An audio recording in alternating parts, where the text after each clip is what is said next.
Hello Internet, welcome to ARODEN Talks. I'm Arlo, the host of the show, and I have a passion for games, lore and theories.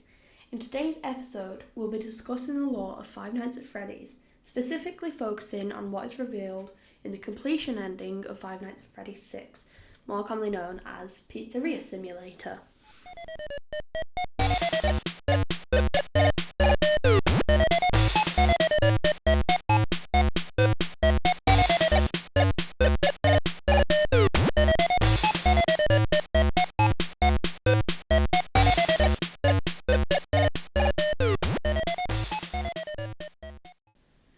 Let's start with the general story. You are the new manager of a Freddy Fazbear's Pizzeria. Your primary objective is to transform the establishment into an award-winning pizza restaurant, ensuring the company's success. Over 6 days, you discover the responsibilities of management, ordering new animatronics and entertainment stations to improve the restaurant's appeal and customer engagement. As you navigate daily operations, your revenue and score will increase based on the restaurant's popularity. However, as night comes, the stakes rise. You must prepare for the following day by ordering supplies, printing out legal documents, and securing the vents to safeguard against any unwanted intruders. However, woven into the fabric of this seemingly straightforward operation lies a deeper, more sinister purpose, hinted at in the legal vocabulary of various paragraphs. Particularly, paragraph 4 suggests that your true mission is to salvage the damaged animatronics that lie forgotten in the shadowy back alley of the pizzeria.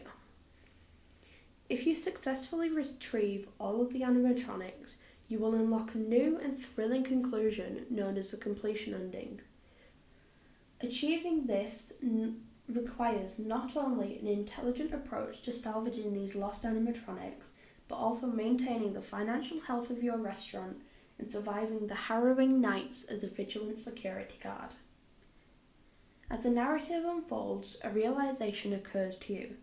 The pizzeria, meant to be a fun family venue, is a carefully laid trap designed to lure the remaining haunted animatronics inside, ultimately ensuring their destruction. The tension builds as you realize that your time in the pizzeria is full of danger, mystery, and an urgent quest for survival. Dun dun dun!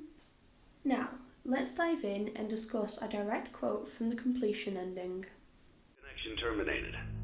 I'm sorry to interrupt you, Elizabeth, if you still even remember that name, but I'm afraid you've been misinformed. You are not here to receive a gift. Nor have you been called here by the individual you assume, although you have indeed been called.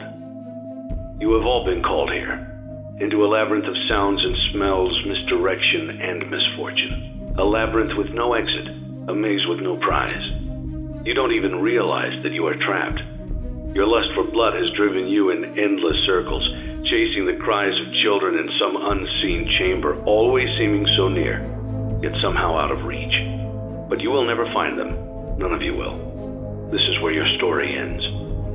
And to you, my brave volunteer, who somehow found this job listing not intended for you. Although there was a way out planned for you, I have a feeling that's not what you want. I have a feeling that you are right where you want to be. I am remaining as well. I am nearby. This place will not be remembered, and the memory of everything that started this can finally begin to fade away, as the agony of every tragedy should. And to you monsters trapped in the corridors, be still and give up your spirits. They don't belong to you. For most of you, I believe there is peace, and perhaps more, waiting for you after the smoke clears. Although for one of you, the darkest pit of hell has opened to swallow you whole. So don't keep the devil waiting, old friend. My daughter, if you can hear me, I knew you would return as well. It's in your nature to protect the innocent. I'm sorry that on that day, the day you were shut out and left to die, no one was there to lift you up into their arms the way you lifted others into yours. And then, what became of you? I should have known you wouldn't be content to disappear. Not my daughter. I couldn't save you then, so let me save you now. It's time to rest, for you and for those you have carried in your arms. This ends for all of us. End communication. Now that we have that out there, let's talk about the lore. We know from other games and books who Henry Emily is. However, how do we know that this is indeed who is talking currently?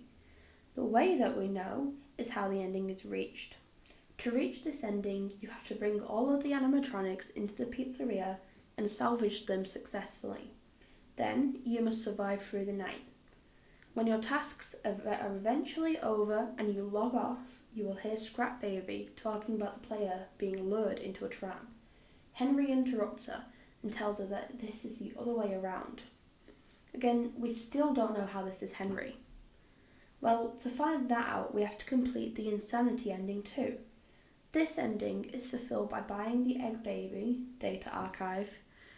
In the office the next night, a button on the computer monitor, which is usually green, is now blue.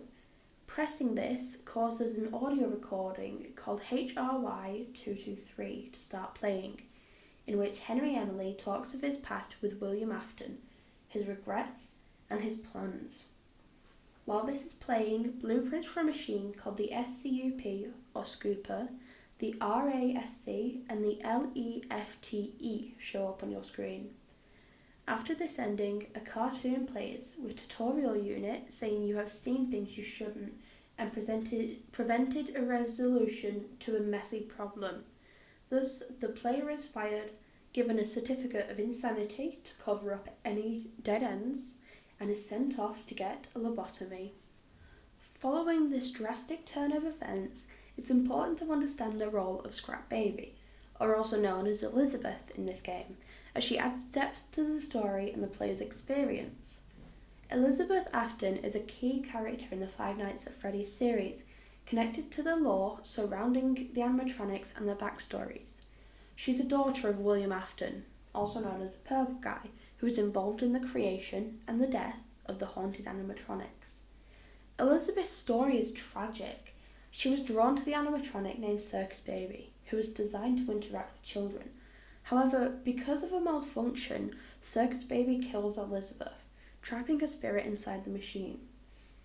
Her character shows how the children carry the burden of their tragic fates.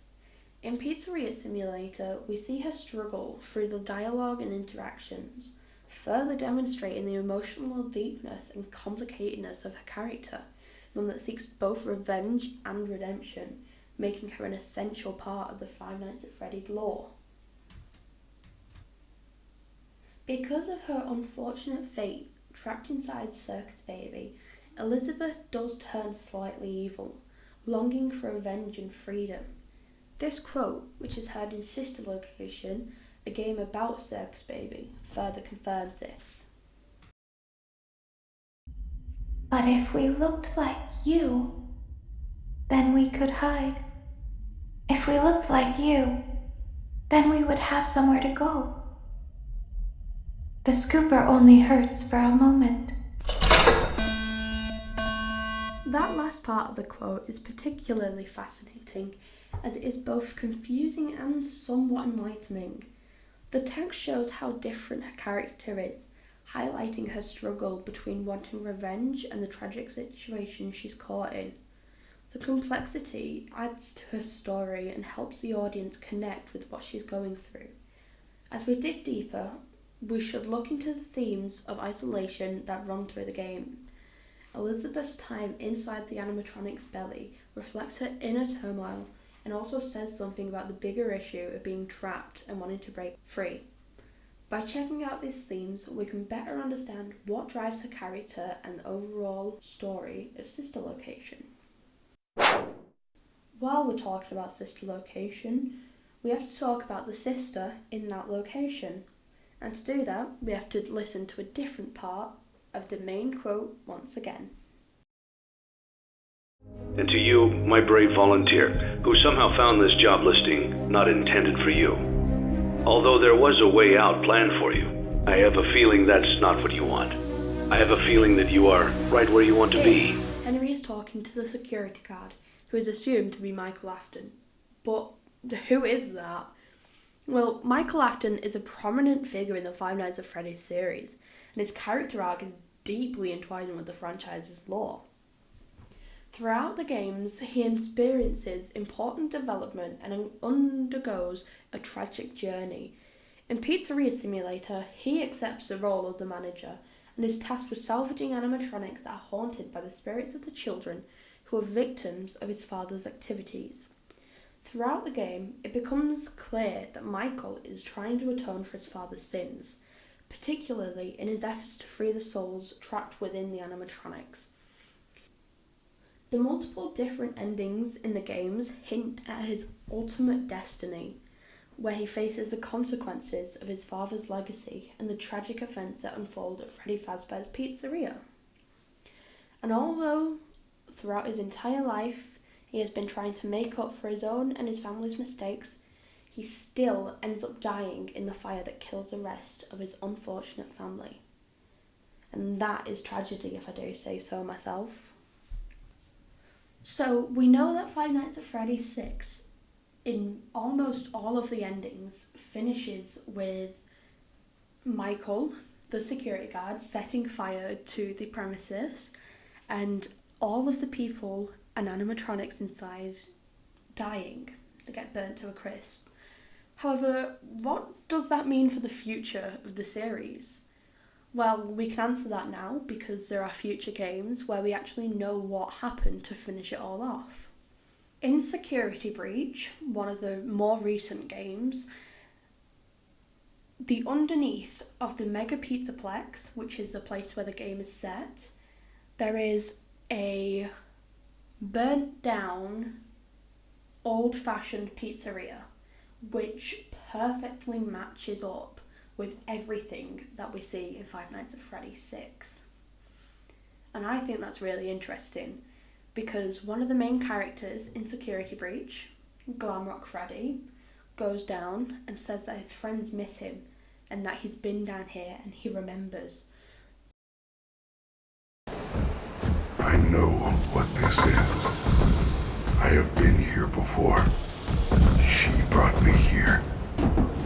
I found myself for the first time when I cleared the path. I did not want to, but I had no choice.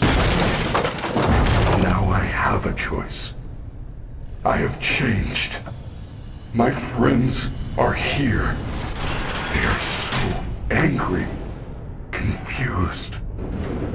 But I can protect you. I am not me. But who is Glamrock Freddy and why does he remember FNAF 6?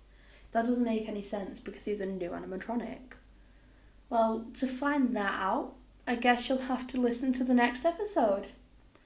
But hey, just remember that none of this is confirmed fact. This is all just theory. So, now that we talked a little bit more about that quote, which we may come back to at a later date, who knows, let's just talk a little bit about people's opinions on the game.